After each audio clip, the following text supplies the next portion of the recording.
Welcome back to What Arty Noobs with General Disturbance. This is the E25. It's a Tier 7 German premium tank destroyer. This one's located on the north spawn of Erlenberg, and it's under the command of Beerwalla. Game on! From that position. Oh, I think he wants the Hellcat to stay behind at the base, because he just messaged him. Moving to support you. But he's got the AMD 178B on his side, as that guy said he's going to help him and scout for him. Now, the E75 has a 75mm main gun. It's capable of doing 135 alpha and 150mm pen with standard AP, and with the APCR rounds, it's 194mm pen. But the best thing about this tank destroyer is really the reload speed. The standard reload is 2.98 seconds. You can see here that Beerwalla's got it down to 2.25, and that means he can puncture the enemy really quickly with those 75mm rounds. Now, you only carry 60, so you have to be very careful you don't use up all your ammunition by spamming the enemy, and try and use as little as you can. Now, the arc of this tank is quite narrow, only 12 degrees either side, so 24 in total, and so that kind of limits your field of fire. That means you have to turn the vehicle in order to get it on target. It doesn't have much armor at the front. It's only 15mm at the front of the vehicle and 30mm at the sides of the rear, so if you do get hit in the sides or the rear, you're going to suffer damage. Now, it is a fast vehicle, it do 65 kilometers an hour, and it's got tremendous camo capabilities, because even when it's on the move, it's very difficult to see. It looks like he's using the mini-map to try and hit the enemy tanks over on the other side of the battlefield. They're outside render range at the moment, so he wouldn't have much luck trying to get shots over there. But thankfully, he only used standard AP for those shots, and he's off. Hellcat and Strib are in the castle grounds, and there's a Jackson in there. Okay, he's just poked around the corner, and it looks like the Hellcat's in there as well. Yeah, I think that was the AMD who just suffered a chunk of damage. And no, there's the Jackson. Okay, so he pumps one in. Goes to the ram, gets some damage from the ram. Oh, that was an Amarak! Blew the Jackson apart. Now, this thing is so small, so it can use hedgerows and trees and the like, that you can actually hide beneath some wrecks. Oh, he got a shot into a VK3001D. That's the Daimler one that looked like a T-34. He tracked him. He didn't get the kill. The Hellcat got the kill on that one. Okay, 88. We can only just see the top of the vehicle. Probably not worth shooting at that one. Not at this stage. Trying to conserve ammo. You can see that Beerwalla has 2 marks of excellence on the barrel. So he's really comfortable with the characteristics of the E25. A lot of players find it very difficult to handle. Alpine Tiger. Yep, it's Tier 7 game with Tier 6 tanks in it. So he's middle tier, and he will get extra XP for the Tier 8s that he hits.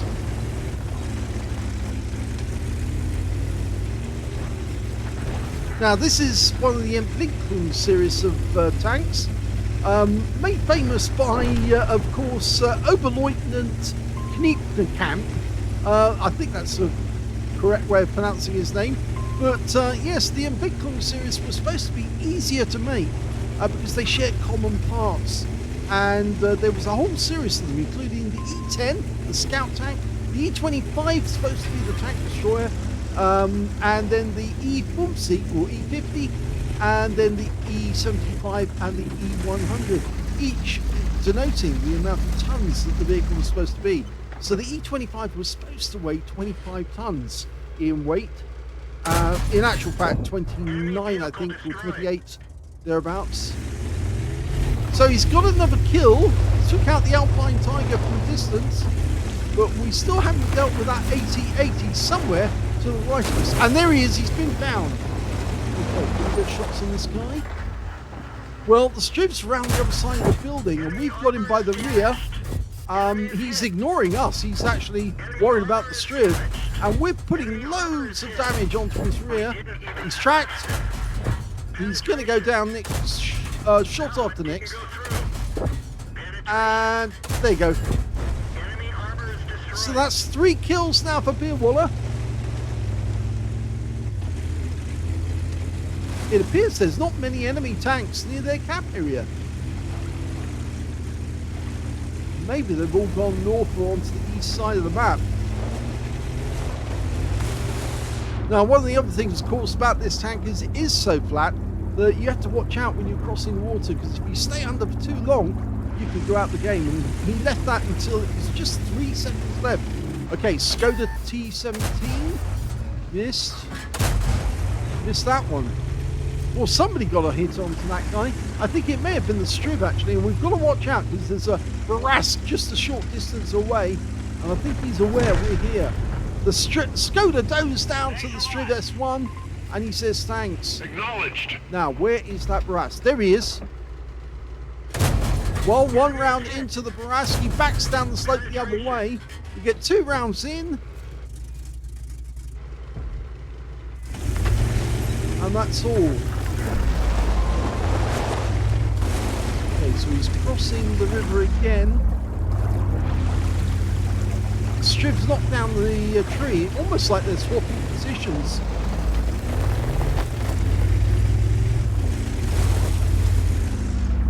Again, you've got to be careful crossing rivers. You could run out of air and die halfway across. Still can't see that Barask. Okay, it looks like our Strib is capping. He's decided to go across the other side of the battlefield, see if there's anybody over here. The enemy team does have an Arty and AMX-13 F3, and since he's not on the west side of the map, oh, tree went down, and it's a T25-2AT. Oh my god, this could be dangerous, because if he can get us and turn his gun towards us, and we're right at the back of the map now. He's got his gun within our arc. Oh my god, we just took a big hit. And it's not from the T25, it's from an Arty. Well, we've killed the T25AT, but oh my god, here's the AMX-13 F3 that hit us. And it looks like he penetrated us with a 155mm round. We're trying to get our gun to bear on him. That's a bit of ram. And there's the kill. We lost. Oh my god, it's a huge amount of hit points. When he fired at us, we lost 704 hit points. That's a high roll on a penetrating shot. There's the enemy Barask. Can't see his outline. You can see the hole, it's at the back of the vehicle. It went through 30mm of armor. So of course it penetrated us. So we've suffered serious damage. Down to 98 hit points now. That makes us a one-shot, which is about most of the enemy team. There's the Barask again. Got him by the rear. Nice shot. Long range. Barask is down. That means there's only 2 enemies remaining, a Scorpion G and an IS-6B. And the IS-6B has just been spotted. He's to the north of us at the moment. Okay, he's weaving because he doesn't know where the Scorpion is. He was last seen in the northeast corner of the map. The IS-6B is not going to see us approaching because, of course, he hasn't got that good view range. And, of course, we're very, very well ammoed. Our Barask is chasing the IS-6B. Oh, he got wiped out by a 122mm round. Okay, we're getting penetrating shots. One more. Oh, yes. That's his 7th kill. When he killed the Barask, he got his top gun. But he's now got 7 kills. Next kill will be a Radley Waters, but he'll also win the game. Because the last enemy is a Scorpion G. But look at the scores for the hit points at the top. According to the system, the enemy Scorpion's got 1,150 hit points. That means he's full health. 100%. We've only got 98, and he's in our cap right now. So we've got to get up there, find him, remain concealed, and still get shots in him.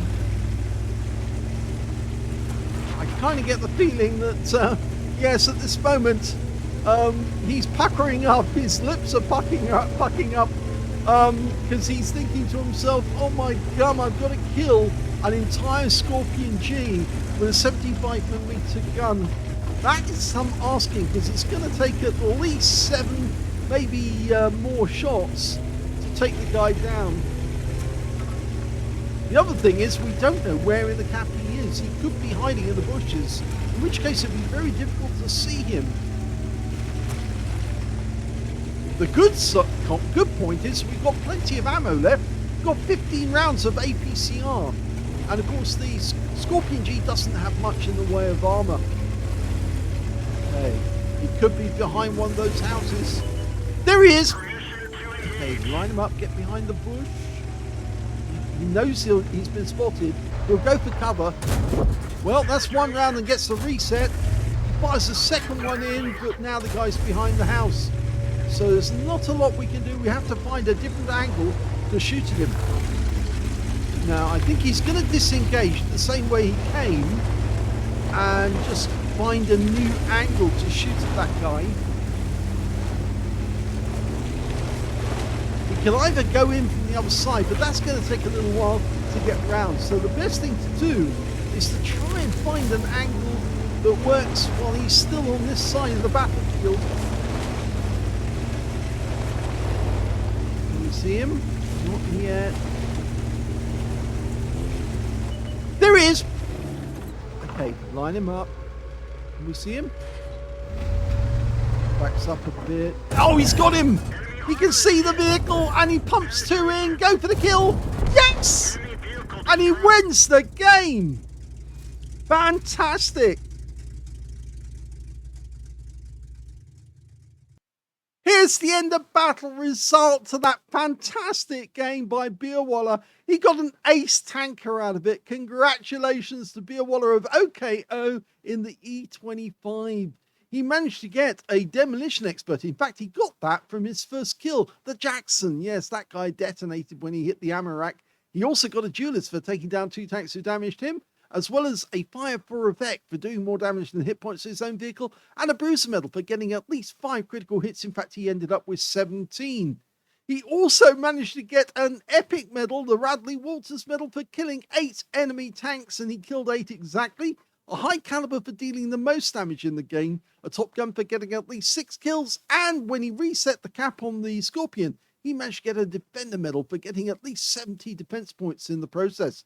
His win rate on that game, 18,379, which showed how instrumental he was in winning that game. Very high score on win 8.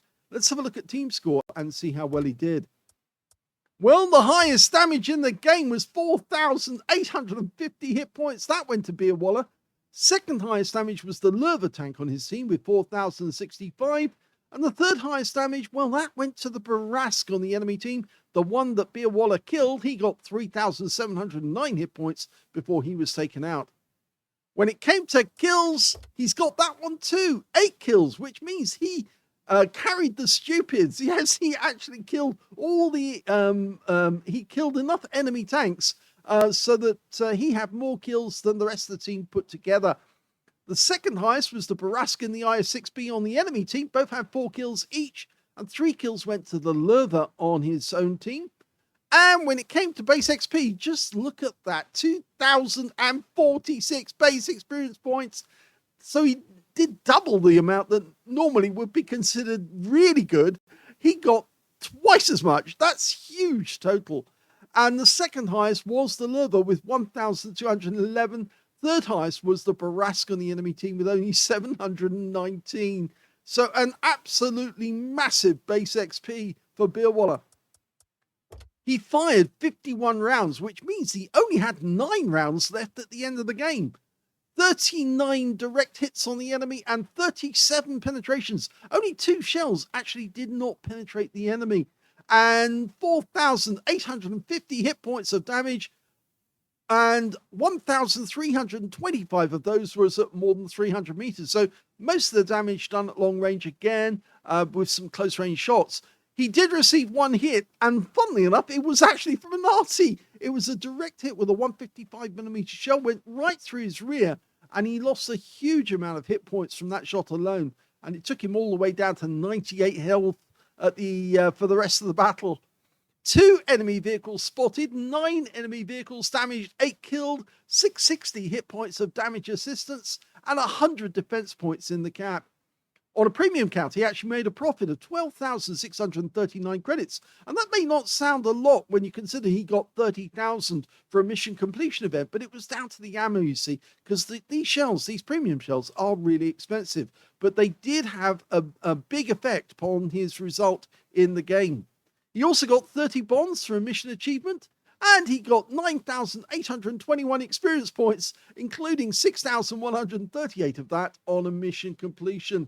As he says, it was a very close game. It turned out that the Scorpion G wasn't full health when we hit him. When we got the reset, he was actually showing a little less than full, in fact, about half his health. So it was possible that he was blind hit at several points during the game.